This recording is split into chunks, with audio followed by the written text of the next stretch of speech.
El corazón de Mateo latía como un tambor despacado mientras corría por las calles empedradas de Sevilla.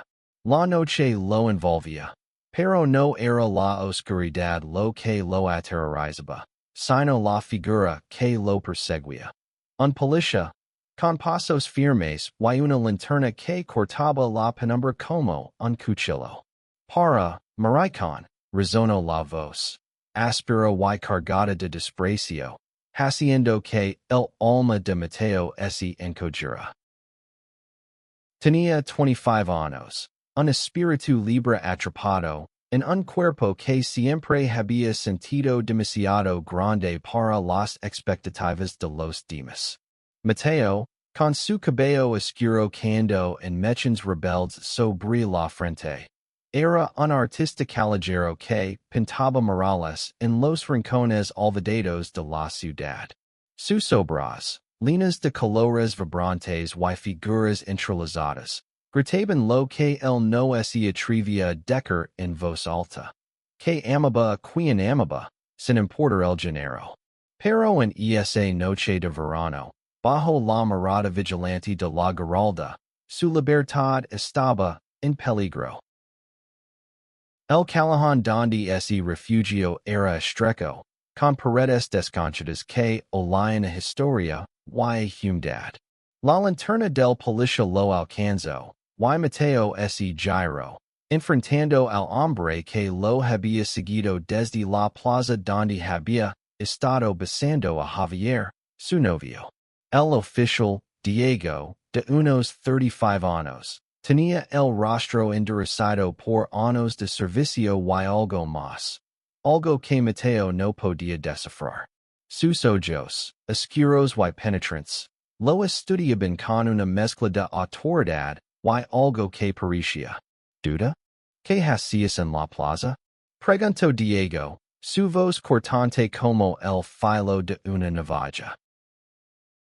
Nada que te importe, respondió Mateo, tratando de mantener la calma, aunque su voz temblaba.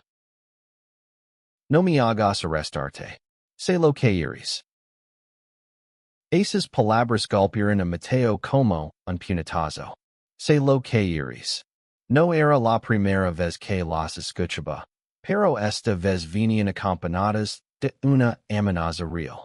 Diego dio un paso más cerca, y Mateo retrocedió hasta que su espalda chocó contra la pared.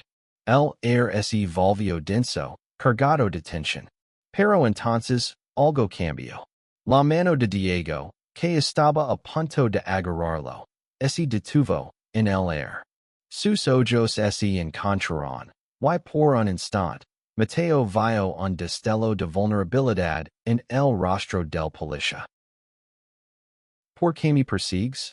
Susurró Mateo, su voz un desafío apenas audible. Diego no respondió. En cambio, dio un paso atrás, como si la pregunta lo hubiera desarmado. La linterna se apagó, y la oscuridad los envolvió a ambos. Esa noche, Mateo escapó.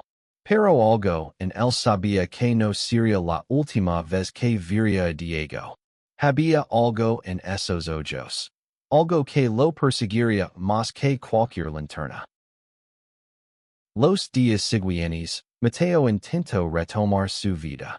Seguía pintando en las calles. Sus manos danzando sobre los muros con aerosols que transformaban el gris en arcoíris. Pero cada sombra en la esquina, cada serena lejana, lo hacía mirar por encima del hombro. Javier, su novio de 27 años, un sevillano de sonrisa fácil y ojos color avellana, notó el cambio.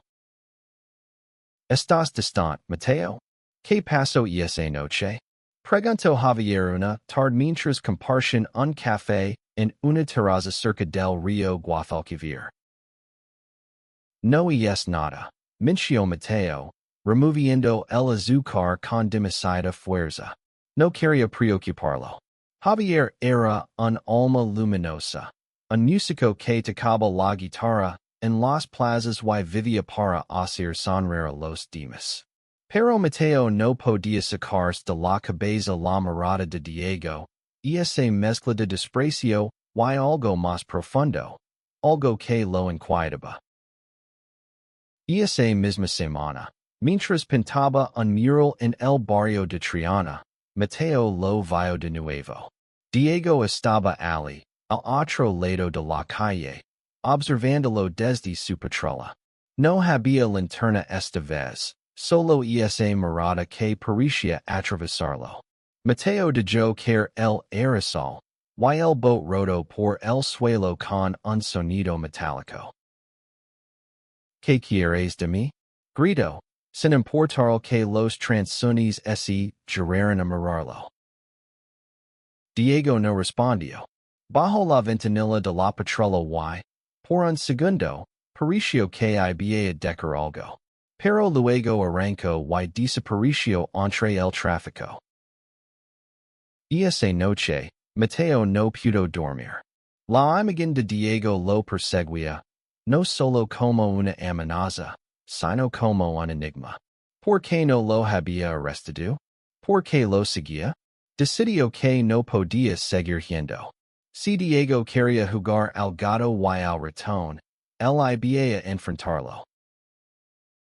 Mateo comenzó a buscar a Diego. Preguntó en bares, en las calles, incluso en la comisaría, haciéndose pasar por un ciudadano preocupado. Descubrió que Diego era un oficial respetado, pero reservado. Nadie sabía mucho de su vida personal, solo que vivía solo y que tenía un pasado que nadie mencionaba. Una noche, Mateo lo encontró en un bar de mala muerte en el barrio de la Macarena. Diego estaba fuera de servicio, con una cerveza en la mano y la mirada perdida. Mateo se acercó, su corazón latiendo con una mezcla de miedo y curiosidad. ¿Por qué me sigues? Preguntó, sentándose frente a él sin pedir permiso. Diego lo miró, sorprendido, pero no respondió de inmediato. Tomó un sorbo de su cerveza, como si necesitara tiempo para ordenar sus pensamientos. No eres el único que tiene algo que esconder. Dijo finalmente, su voz baja, casi un susurro. Esas palabras descolocaron a Mateo. Había esperado una amenaza, una orden, cualquier cosa menos eso. Diego apartó la mirada, y por primera vez, Mateo vio algo más allá de la fachada del policía. Un hombre atrapado, luchando contra algo que no podía nombrar. ¿Qué escondes tú? Preguntó Mateo, inclinándose hacia adelante. Diego sonrió, pero no era una sonrisa amable. Era amarga, cargada de años de silencio. No lo entenderías, respondió, y se levantó para irse. Pero antes de salir, dejó una servileta en la mesa. Mateo la tomó y vio un número de teléfono escrito con tinta negra. Mateo no sabía por qué guardó la servileta, pero lo hizo. Durante días, dudó si llamarlo. Javier notaba su inquietud, pero Mateo no podía contar la verdad, no todavía. Había algo en Diego que lo atraía, no de forma romántica, sino como si sus destinos estuvieran entrelazados. Finalmente, una noche, marcó el número. Diego respondió al segundo tono. Necesito saber quién eres, dijo Mateo sin preámbulos. Hubo un silencio al otro lado de la línea, y luego. Encontrarme en el parque de María Luisa. Medianoche. El parque estaba desierto cuando Mateo llegó. Diego lo esperaba bajo un árbol, vestido de civil, con una chaqueta de cuero que lo hacía parecer más humano, menos intimidante. No soy quien crees, empezó Diego, su voz temblando ligeramente. Te perseguí por qué. Porque vert con él, en la plaza, mi hizo recordar cosas que he intentado enterrar. Mateo frunció el seno, confundido. Diego respiró hondo y continuó. Hace 10 años, yo era como tú. Amaba a alguien. Un hombre. Pero mi familia, mi trabajo. Me obligaron a elegir. Elegí mal. Las palabras caeron como piedras en el silencio de la noche. Mateo sintió una punzada de impaciencia, pero también de rabia. ¿Why por eso me persigues? ¿Por qué no soportas verme libre? Preguntó, su voz afilada. Diego negó con la cabeza. No, porque verme recuerda lo que perdí. Y lo que aún podría encontrar. A partir de ese encuentro, algo cambió entre ellos. Diego comenzó a aparecer en los lugares donde Mateo pintaba, pero ya no como una amenaza, sino como un observador silencioso. A veces, intercambiaban palabras, pequeñas confesiones que se deslizaban entre los silencios. Mateo descubrió que Diego había crecido en un pueblo conservador, donde ser gay era un pecado imperdonable. Había renunciado a su primer amor, un chico llamado Antonio, para cumplir con las expectativas de su familia y su carrera. Pero el pasado de Diego no estaba tan enterrado como él creía. Una noche, mientras compartían una cerveza en un bar discreto, Diego recibió una llamada. Su rostro palideció, y colgó sin decir una palabra. ESL, murmuró, mirando a Mateo con ojos llenos de pánico. Antonio, estoy aquí, en Sevilla. Mateo no supo qué decir. La historia de Diego comenzaba a entrelazarse con la suya, de una manera que no había anticipado. Decidió ayudarlo a encontrar a Antonio, no solo por Diego, sino porque sentía que, al hacerlo, podría entender algo más sobre sí mismo. Encontrar a Antonio no fue fácil. Diego estaba nervioso, dividido entre el deseo de verlo y el miedo a enfrentar su pasado. Mateo lo acompañó, guiándolo por las calles de Sevilla hasta un pequeño taller de cerámica, donde Antonio trabajaba. Cuando Diego lo vio, el tiempo pareció detenerse. Antonio, ahora de 38 años, tenía el cabello salpicado de canas, pero sus ojos seguían siendo los mismos que Diego recordaba. El reencuentro fue doloroso. Antonio no estaba dispuesto a perdonar tan fácilmente. Las heridas de su abandono aún estaban frescas, incluso después de una década. Pero Mateo, con su habilidad para leer a las personas, intervino. Habló con Antonio, compartió su propia historia, y poco a poco, las barreras comenzaron a caer. Diego y Antonio paran horas hablando, llorando, riendo. Mateo los observó desde la distancia, sintiendo que había sido parte de algo más grande que él mismo. Pero también sintió una punzada de tristeza.